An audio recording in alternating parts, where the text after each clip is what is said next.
क्या आपने कभी सोचा है इतिहास में कितनी ही महाशक्तियां आई, अलेक्जेंडर से लेकर ब्रिटिश साम्राज्य तक, फिर सोवियत यूनियन और आखिर में अमेरिका।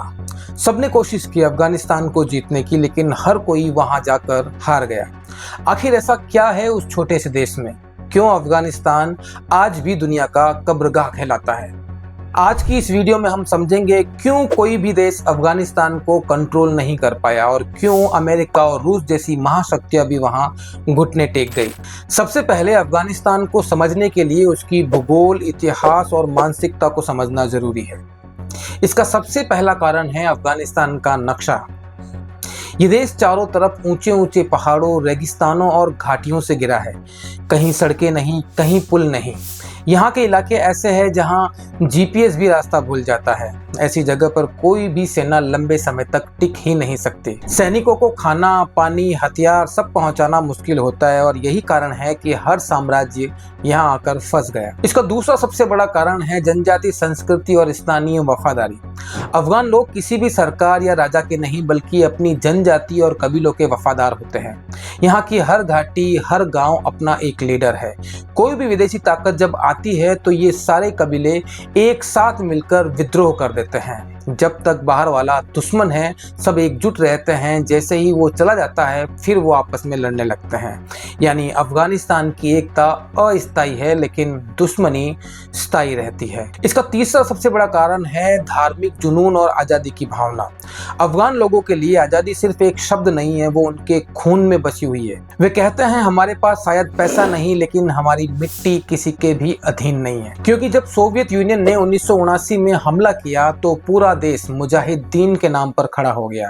अमेरिका ने उन्हें हथियार दिए, पैसा दिया और आखिरकार सोवियत यूनियन को पीछे हटना पड़ा। लेकिन विडंबना देखिए, कुछ साल बाद अमेरिका खुद उसी जाल में फंस गया जिसे उसने रूस के लिए बिछाया था। इसका चौथा कारण है अमेरिका की 20 साल लंबी जंग, 2001 से 2021 तक।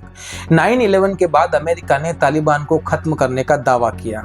उसने सबसे आधुनिक तकनीक, ड्रोन, बम और सैनिक झोंक दिए।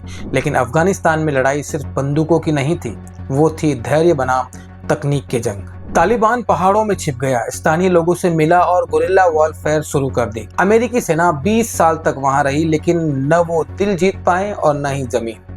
2021 में जब अमेरिका ने अपनी सेना वापस बुलाई तो तालिबान ने 24 घंटे में पूरा देश अपने कब्जे में ले लिया। यानी 2 दशक की जंग बस एक झटके में खत्म। इसका पांचवा सबसे बड़ा कारण है अफगानिस्तान की रणनीतिक स्थिति।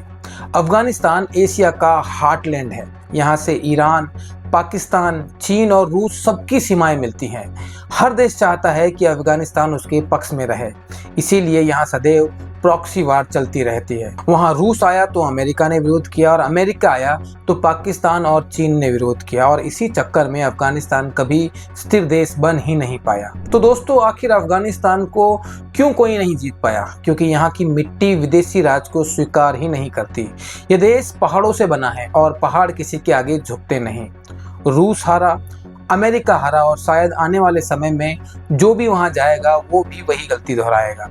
अफगानिस्तान कोई देश नहीं, वो एक आदर्श है, आज़ादी का, जिद का और पहचान का। दोस्तों, अगर आपको ये वीडियो पसंद आया हो तो कमेंट में बताइए कि अफगानिस्तान वाकई दुनिया की सबसे कठिन जमीन है। वीडियो को लाइक और शेयर, सब्सक्राइब जरूर करें आपके अपने चैनल अनफोल्डेड एमडी सर को, जहां हम हर हफ्ते दुनिया की सच्चाइयां, इतिहास के रहस्य और भू राजनीतिक के अनकहे पहलू खोलते हैं। मिलते हैं फिर किसी और नए वीडियो में, तब तक के लिए धन्यवाद।